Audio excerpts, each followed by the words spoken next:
We will continue with the Christmas story. Today's story is called The Christmas Card. The last day of school before the Christmas holidays was finally here. Excitement swept through the third grade class, which was leaving to go to lunch in the cafeteria. "Kaylee, it's lunchtime, miss," Tyler announced to the only student still sitting at her desk. "I'm not hungry," she answered. "Aren't you feeling well?" Tyler asked as she approached. Kaylee looked down and broke into tears. "What's wrong?" Ms. Tyler inquired, giving her a hug. "It's almost Christmas and I don't have a present for my mom," Kaylee explained. "We don't have any money. And I wanted to give her something really nice." "Miss," Tyler sat down beside Kaylee. "Let me tell you a story about something that happened to me when I was about your age. Our family didn't have much money either, but I was able to save a few pennies here and there. About 2 weeks before Christmas, I opened my piggy bank and took out my savings of $3.42. I put my money in a small paper bag and stuffed it in my coat pocket. I was excited because we were going to the store and I had just enough money to buy my mom this beautiful scarf I had seen in one of the store windows. We arrived at the store and parked the car. As I was walking toward the sidewalk, I pulled out the paper bag with my $3.42. The next thing I knew, I tripped on a big metal drain next to the curb and dropped the paper bag. Pennies, nickels, dimes, and quarters all scattered down the drain. I was heartbroken. Mama told me Christmas that year would be without many gifts, Tyler said with sadness in her voice. She didn't have any extra money to give me to buy presents. "That's what my mom told me yesterday too," Kaylee sympathized. "I was feeling so disappointed, Miss," Tyler confessed. There was no way I was going to be able to buy her that pretty scarf. Or anything else for that matter. "So you didn't get her a present?" Kaylee asked. "Without money, I couldn't buy anything, miss." Tyler sighed. The next day at school, I was worried, disappointed, and sad all at the same time. I just didn't know what I was going to do. "That's how I feel now," Kaylee agreed. At school recess that day, I was going to go outside when I noticed a friend handing my teacher a Christmas card. Tyler continued. "That's it. I would make Mom a Christmas card. I asked my teacher if I could borrow some construction paper for my card project. She gave me a red sheet and a green sheet. I cut out a green Christmas tree, red ornaments, and the letters MOM.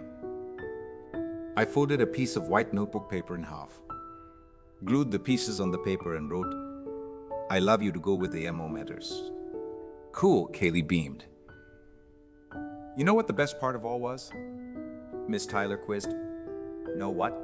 Kaylee asked. "I visited my mom's house for Christmas last year.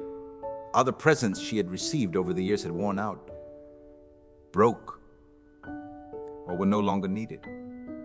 The one present she still had after all these many years was that Christmas card.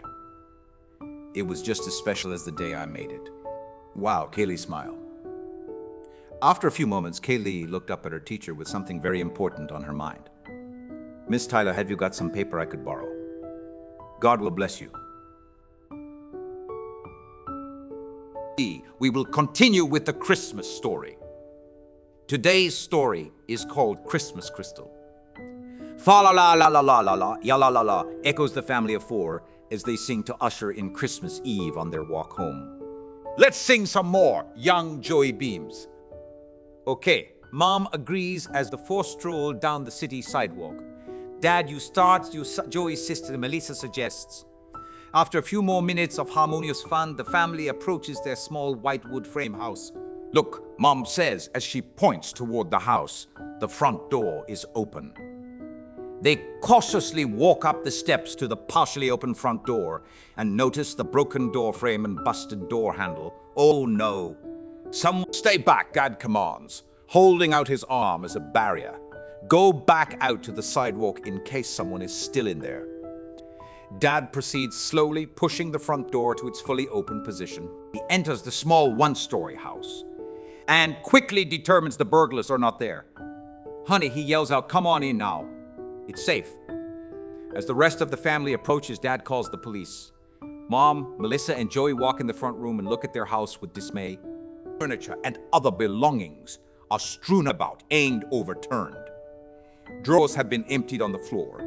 Looking around the front room, Joey makes another sad discovery. Our Christmas presents are gone.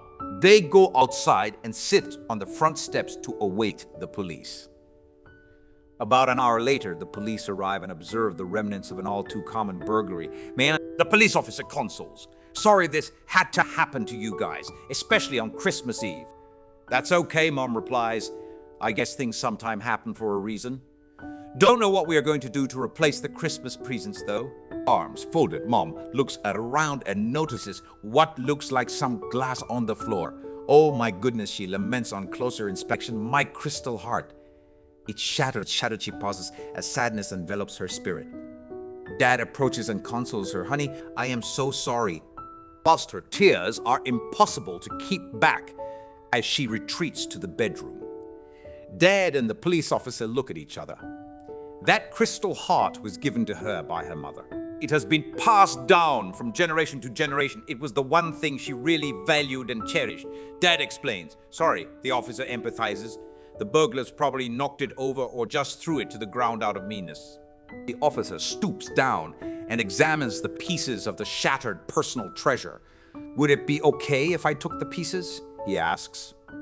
Sure, Dad replies. It's not worth anything broken. The officer carefully picks up the pieces of the heart and places them in a thick plastic bag. Well, my report is complete, the officer notes. We will be in touch if we find out anything. Thanks, Dad replies. Try and have a Merry Christmas, the officer says as he disappears into the night.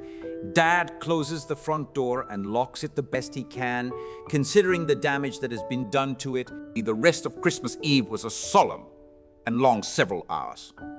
The distraught foursome sat together in the front room attempting to muster some Christmas spirit, but each try fell short. I think we should try and get some sleep. Mom finally suggests as she gets up, kisses Melissa and Joey, and goes into the bedroom. Soon after, Dad tucks Joey and Melissa in bed and then retreats to the bedroom to see what he can do for Mom. I put the kids in bed, he sighs, acknowledging the sad reality of the evening's events. This is the worst Christmas I can remember, Mom says.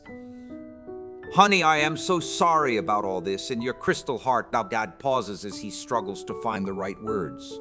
And the kids too. She comments, what about Melissa and Joey? No presents for them. Tears fill her eyes once again. I know, Dad sighs. I know. Melissa and Joey knock on the bedroom door a few minutes later. I can't sleep, Joey complains.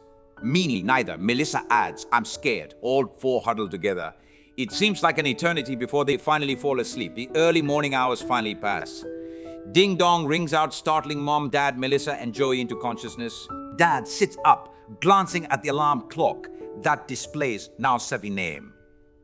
Wow, he thinks to himself, we overslept, and on Christmas morning too.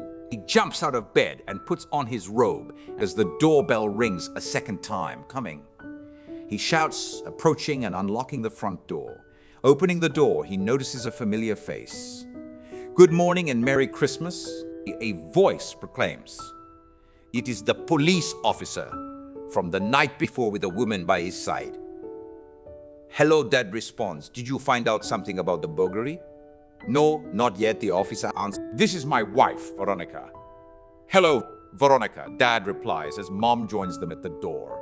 Won't you come in? Mom invites. Thank you, Veronica acknowledges as they enter the front room carrying a large brown grocery bag. Melissa and Joey have now joined everyone in the front room. Let me explain our visit this morning, the officer starts. When I got home last night, I told Veronica about what had happened here with the burglary, stolen presents, and your shattered crystal heart. The mention of the broken heart causes Mom to tear up once again, where we just couldn't get to sleep and decided to do what we could to help out, Veronica adds. So, we brought some gifts for both of you and your 2 children. The officer reaches into the bag and brings out a new baseball glove that he hands to a smiling Joey. Wow, Joey responds as his smile lights up his boyish face.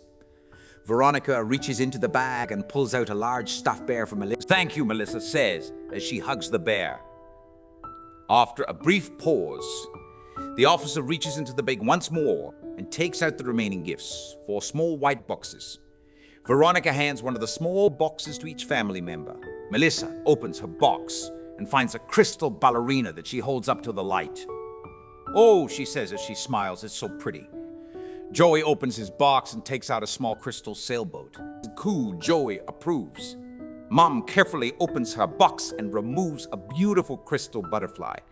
Oh my, she gazes in amazement. It's so lovely. Dad opens his box to reveal a small oval mirror base with 4 people figures mounted on it made out of crystal. "That is incredible," Dad comments. "Such detail. A mom, a dad, and a little boy and girl, a family." There is a brief silence as everyone enjoys the happiness of the moment. "It wasn't necessary for you to go out and buy these expensive crystal gifts for us." The officer interrupts. "You don't quite understand. The 4 crystal gifts were made from the pieces of your broken crystal heart. My wife works with crystal and made them from the pieces." Mom, holding her new crystal butterfly, turns to Veronica. "It's just incredible how you can take something shattered into so many pieces and make something so beautiful." Veronica smiles and replies, "Within the pieces of something broken there are the seeds for something really wonderful waiting to be created." After a few minutes, Veronica notices the time. "We best be going now," she announces. They all get up and head for the front door. An additional thank you echoes from both Joey and Melissa. Dad shakes Veronica's hand, then her husband's hand, offering yet another thank you.